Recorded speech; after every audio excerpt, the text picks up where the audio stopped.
Hi friends, இந்த வீடியோவில் இப்போ ரொம்ப ட்ரெண்டிங்காக இருக்கிற பேபி ஷவர் அம்மா அப்பா ப்ரூச்சஸ் அண்ட் யூபின்னோட ஆக்சசரிஸ் தான் எப்படி பண்ணுறதுன்னு பார்க்கலாம். ஸோ இதுக்கு நான் என்ன பண்ணினேன்னா, முதல்ல ஒரு ஸ்டென்சில் ரெடி பண்ணிக்கிட்டேன். இதுக்கு வந்து ஒரு ஈக்குவலான ஒரு டைமென்ஷனில் எடுத்துக்கணும் அப்படின்றதுக்கு 3 சென்டிமீட்டர் 3 சென்டிமீட்டரில் நான் எடுத்திருக்கேன். அண்ட் இவங்க வந்து மேலே ஒரு லோட்டஸ் வேணும்னு கேட்டாங்க. இன் அடிஷன் டு தட் பேபியோட பாதமும் வேணும்னு கேட்டிருந்தாங்க. ஸோ இதுதான் வந்து நான் ஒரு அவுட்லைன் வந்து ஸ்டென்சிலில் வந்து வரைஞ்சி எடுத்துக்கிட்டேன். பார்த்தீங்கன்னா இதில் வந்து 3 சென்டிமீட்டர் 3 சென்டிமீட்டர் இருக்கும், நல்ல பெருசாக இருக்கும். நீங்கள் வந்து செய்ய போகிறீங்கன்னா நீங்கள் கேட்டுக்கோங்க, உங்களுக்கு எவ்வளோ லென்த்துக்கு தேவைன்றதை கேட்டுட்டு இதை வந்து நம்ம அதுக்கேற்ற மாதிரி நீங்கள் மெஷர் பண்ணி ஸ்டென்சிலில் முதல்ல ஒரு பேப்பரில் நீங்கள் வரைஞ்சி எடுத்துக்கோங்க. பார்த்தீங்கன்னா இதுக்குள்ளார நம்ம பீட்ஸ் வச்சு நம்ம லோட் பண்ண போகிறோம், ஸ்டிக் பண்ண போகிறோம். இதில் பார்த்தீங்கன்னா நம்ம வந்து ஸ்டோன் செயினும் யூஸ் பண்ணுறாங்க. இப்போ எனக்கு வந்து இவங்க கேட்டிருக்கிறது வந்து பேர்ல் ஸ்டோன் செயின் இருக்குது பார்த்தீங்களா, அதில் வந்து ஸ்டிக் பண்ணி கேட்டிருந்தாங்க. இதுக்கு உள்ளே இருக்கிற வித்து வந்து நான் எவ்வளோ எடுத்துக்கிட்டேன்னா, நமக்கு எப்படி வேணும், எனக்கு வந்து ஒரு ஸ்டோன் செயின் லைன் வேணும், இந்த பக்கம் அந்த பக்கம் ஒரு நம்ம ஜர்தோசி பிளெயின் ஜர்தோசியை வந்து வைக்கிற மாதிரி வேணும். நீங்கள் ஜர்தோசி பிளெயினாகவும் வைக்கலாம், இல்லைனா வந்து அந்த அதுலேயே வந்து கொஞ்சம் ஃப்ளெக்சிபிளாக இருக்கிற மாதிரி இருக்கும், அது மாதிரியும் நீங்கள் வைக்கலாம். ஸோ இங்கே பார்த்தீங்கன்னா நான் எப்படி எடுத்திருக்கேன்னு பாருங்கள். அந்த எழுத்தோட ஒரு விட்டும் வந்து எப்படி எடுத்திருப்பேன்னா 0.5 சென்டிமீட்டர் எடுத்திருப்பேன். ஒன்ஸ் இது கன்ஃபார்ம் ஆனதுக்கப்புறமா நம்ம இதுக்கு என்ன பண்ண போகிறோன்னா, OHP ஷீட்டில் வச்சு ட்ரேஸ் அவுட் எடுத்துக்கலாம். ஸோ ட்ரேஸ் பண்ணி நம்ம எடுக்கிறப்ப வந்து கரெக்டாக ப்ளேஸ் பண்ணிவிட்டு நான் வந்து மார்க்கர் யூஸ் பண்ணி இதை வந்து நான் அவுட்லைன் வந்து மார்க் பண்ணிக்க போகிறேன். நான் சொன்ன மாதிரி இது வந்து என்னோடய டைமென்ஷன் வந்து பார்த்திங்கன்னா ரெண்டுமே ஈக்குவலாக வரணும் அப்படின்றதுக்காக 3 சென்டிமீட்டர் 3 சென்டிமீட்டர் எடுத்திருக்கேன். இது வந்து உங்களுக்கு சின்னதாக வேணுனாலும் நம்ம சின்னதாக வந்து ஒரு பார்டர் லைன் போட்டு நீங்கள் அதுக்கேற்ற மாதிரி டைமென்ஷனில் நம்மளோட லெட்டர்ஸை வந்து கரெக்டாக இந்த மாதிரி ஒரு எழுத்தும் வந்து கரெக்டான லென்த்து வித்து அந்த மாதிரி வரா மாதிரி நீங்கள் பார்த்து வரைஞ்சிக்கோங்க. அவ்வளோதான். இப்போ வந்து நான் அப்படியே அதை வந்து கரெக்டாக ஃபிக்ஸ் பண்ணிவிட்டு மேலே அந்த அவுட்லைனை ட்ரேஸ் பண்ணுறேன் நம்மளோட OHP ஷீட்டில். இதுதான் என்னோடய ஃபஸ்ட்டு ட்ரை இந்த ஒரு ஆர்டர் இது. ஸோ அதனால் இதுதான் என்னோடய ஃபஸ்ட்டு ட்ரை இந்த அம்மா யூபின்னும் அப்பாவோட ப்ரூச்சும். அண்ட் இதில் வந்து என்னோடய ஃப்ளாஸ் அப்புறம் அதை நான் எப்படி சரி பண்ணேன் அப்படிங்கிறதையும் நான் வந்து இதில் எக்ஸ்பிளைன் பண்ணுறேன். ஸோ வீடியோவை ஸ்கிப் பண்ணாமல் பாருங்கள். இப்போ இந்த இது பார்த்தீங்கன்னா இவங்களோட சாரீ கலருக்கு ஏற்ற மாதிரி நான் வந்து எடுத்திருக்கேன். இவங்களோட சாரீ கலர் பார்த்திங்கன்னா நல்ல ஒரு பேரட் க்ரீன் அண்ட் ஒரு டார்க் பிங்க் அந்த மாதிரி ஷேடில் அவங்களோடது வந்து சாரீ. ஸோ அந்த சாரீக்கு ஏற்ற மாதிரி நான் வந்து லீவ்ஸ் கூட நான் வந்து அந்த பேரட் க்ரீன் எடுத்திருக்கேன். ஏன்னா அவங்களுக்கு அந்த சாரீ வந்து கஸ்டமைஸ் பண்ணணும், அந்த மாதிரி பண்ணணும் அப்படின்ட்டு. நீங்கள் உங்களுக்கு என்ன மாதிரி சாரீ வேணுமோ அந்த மாதிரி நம்ம எடுத்துக்கலாம். லைட் க்ரீன் இல்லாமல் டார்க் க்ரீனும் நம்ம யூஸ் பண்ணிக்கலாம். ஸோ இங்கே பாருங்கள், நான் வந்து எப்படி அதை ஷேக் பண்ணாமல் பத்திரமா வச்சு நான் வந்து அம்மா ஸ்டென்சில் நம்ம போட்டாச்சு. இப்போ அப்பா அது வரப்போ வந்து கொஞ்சம் பக்கத்தில் தள்ளி போட்டிருக்கேன். ஸோ அது வந்து ஏன் அப்படி ஈக்குவலாக எடுத்தேன்னா ரெண்டுத்துக்கும் சேம்ன்றதுனால எனக்கு ஈஸியாக இருந்தது. ஏன்னா 2 பேருக்கும் ஒரே மாதிரி டைமென்ஷனில் இருக்கும் நமக்கு, அதுக்காக நான் இதை எடுத்துக்கிட்டேன்.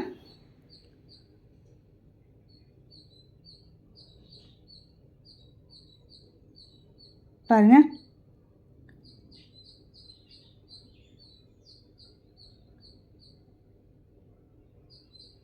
இது மாதிரி பொறுமையாக அதை வந்து மார்க் பண்ணிக்கோங்க. அண்ட் இங்கே வந்து நான் என்ன மிஸ்டேக் பண்ணியிருப்பேன்னா, நமக்கு வந்து பக்கத்தில் வரணும் அப்படின்றதுக்காக நமக்கு அது OHP ஷீட்டில் ஸோ ஒரு லெட்டருக்கும் கேப் இருக்குது. அது ரெண்டுமே எல்லாமே லெட்டர்ஸ் எல்லாமே அட்டாச்சாக இருக்கும். ஸோ இந்த பாலை பார்த்தீங்கன்னா எனக்கு அப்படியே ஸ்ட்ரெயிட் லைனாக வருதுங்களா, இதைத்தான் நான் ஃபைனலாக வந்து கரெக்ட் பண்ணியிருப்பேன். ஸோ அந்த மிஸ்டேக்கை நீங்கள் பண்ணாதீங்க. ஒரு வார்த்தைக்கும், அதாவது ஒரு லெட்டருக்கும் இன்னொரு லெட்டருக்கும் ஒரு கர்வ் ஒரு டிஃப்ரென்ஸ் கொடுங்க.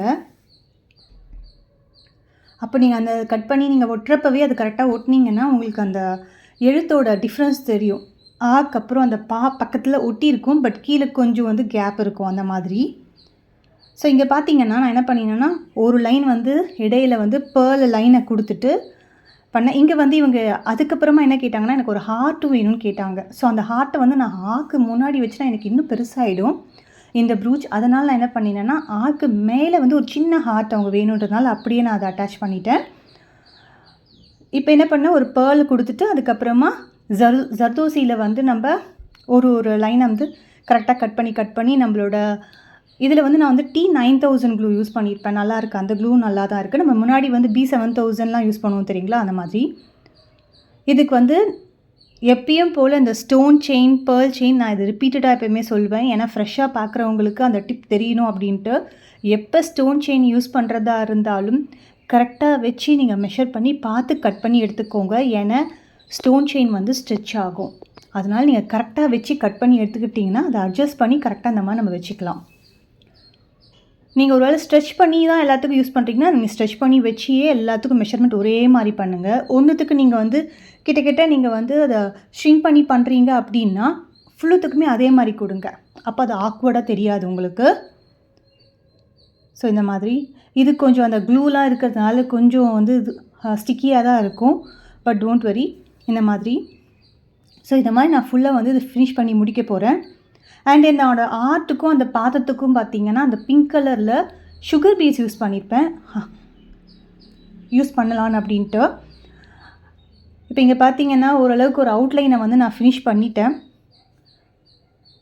இதுக்கு வந்து நம்மளோட ட்ராப்பில் ஒயிட் கலர் குந்தன் ஸ்டோன்ஸை வந்து பெருசு வந்து நம்மளோட பெரிய கட்டை வரலுக்கும் மிச்சம் இருக்கிறது சின்னதுக்கு வந்து குட்டி குட்டி அந்த ஃபிங்கர் டோஸ்க்கும் வந்து நான் கொடுத்துருப்பேன்.